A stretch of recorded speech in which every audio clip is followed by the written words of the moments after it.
Ahojte študentíci, vítajte opäť pri ďalšom videu. V dnešnom videu si budeme rozoberať konkrétne dielo Antigona od známeho Sofokla, tak poďme sa vrhnúť rovno na to.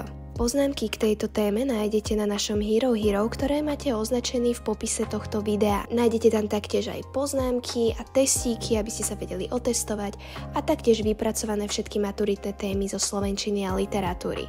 A poďme rovno na video. Najdôležitejšie, čo si treba spomenúť je, v akom období sa vôbec nachádzame. No nachádzame sa teda v starovekej literatúre. Celé video s podrobnými informáciami nájdete na našom kanáli, ktoré si nezabudnite ísť taktiež pozrieť. Takže niečo malo o tej starovekej literatúre, tak nachádzame sa teda v období 4000 pred našim letopočtom až 5. storočie našho letopočta. Čo nás ale v tomto videu zaujíma o mnoho viacej, je samotná Antigona, ktorú napísal Sofokles. No a Sofokles bol naozaj významný autor, ktorý nám priniesol do literatúry veľmi veľa.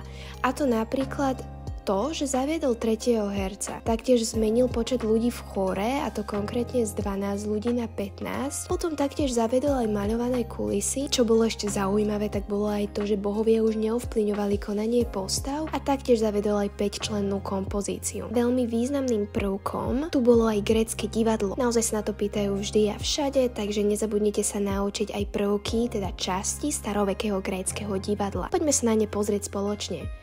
Máme tu veľmi významný teda teatron, čo je hľadisko alebo za taký polkruhový tvar. Potom tu máme orchestru, to je taký stupienok pre chór, bol tam aj niekedy oltár, je to vlastne také javisko v strede a je teda okrúhle. Potom sa tu nachádza skéna, čo je javiskové pódium a za ňou sú šatne pre hercov. Potom sme tu mali parados, miesto, kde vstupoval zbor a začal vystupovať úvodnú pieseň, Exodos, tadiaľ to teda odchádzal chór. Potom tu máme makinu, čo bol stroj alebo teda žeriav, proscénium, predná časť javiska, celá scéna sa tam odohrávala. Dôležité je si taktiež zapamätať, na čo sa veľmi často pýtajú, sú znaky antického umenia. A to sú konkrétne trojjednota, veršovaný systém, veršovaný text. Trojjednota teda miesta, času a deja, čo v podstate znamená, že miesto sa nemení, čas musí sa odohrať počas jedného dňa alebo teda počas nejakého času a dej je jednotný bez odbočenia. K samotnému veršovému systému, tak máme tu časomerný veršový systém, ktorý je založený na striedaní dlhých a krátkych slabí, čo teda znamená, že krátka slabika sa rovná jednej móre, dlhá slabika dve móry.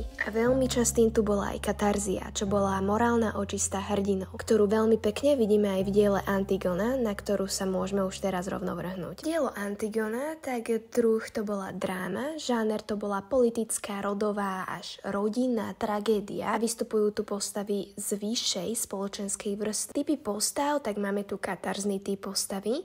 Katarziu sme si teraz spomínali, čo to je. Katarzia je teda morálna očistá hrdinov. Keď sa pozrieme na samostatnú vonkajšiu a vnútornú kompozíciu diela, tak vonkajšia kompozícia nachádza sa tu prolog, 5 dejstiev a epilóg. A vnútorná kompozícia nachádza sa tu expozícia, kolízia, kríza, peripetia a katastrofa. Plus zbor náhradza rozprávača. Hlavná téma diela a dôvod, prečo vzniklo toto dielo, bolo preto, že v Grécku sa rozpadla demokracia a Kreón vládol diktátorsky. Bolo to teda taká politická tragédia. Hlavný problém, aký riešia, bolo ten, že Antigona pochovala Polinejka. To bolo všetko k tomuto rozboru celého tohto diela. Teraz sa môžeme ísť kľudne vrhnúť na celkový obsah a dejovú líniu. Diela začína tým, že po smrti kráľa Oidipa prevzal trón Kreón. Dvaja bratia, Eteokles a Polyneikeos, padli v boji. Kreón dovolil pochovať len Eteokla a Polynejka nechal bez pohrebu a zakázal ho pochovať pod hrozbou smrti. Antigona sa napriek zákazu rozhodla brata pochovať. Ismena jej pomoc odmietla, no Antigona pohreb vykonala sama. Strážcovia ju prichytili pri opakovanom pohrebe a priviedli ju ku Kreónovi. Ten ju chcel za trest zaživa pochovať. Ismena sa ju snažila brániť, no márne. Ani Kreónov syn Haimon, Antigonín snúbenec, ho nepresvedčil. Veštec Teresias Kreón varoval pred Božím hnevom. Keď Kreón konečne ustúpil a rozhodne sa Antigonu prepustiť, bolo už neskoro. Obesila sa. Haimon sa zúfalo prebodol a Eurydika, Kreónová manželka, spáchala samovraždu. Kreón zostal sám a uvedomil si, aké tragické dôsledky mali jeho rozhodnutia. Náčelník zboru mu pripomenul, že len múdri ľudia môžu byť šťastní a že pýcha a tvrdohlavosť bývajú kruto potrestané. Aby sme lepšie vedeli pochopiť tú katarziu, tak nachádza sa tu presne tu, kde sa hovorí, že Kreón zostal sám a uvedomil si, aké tragické následky mali jeho rozhodnutia.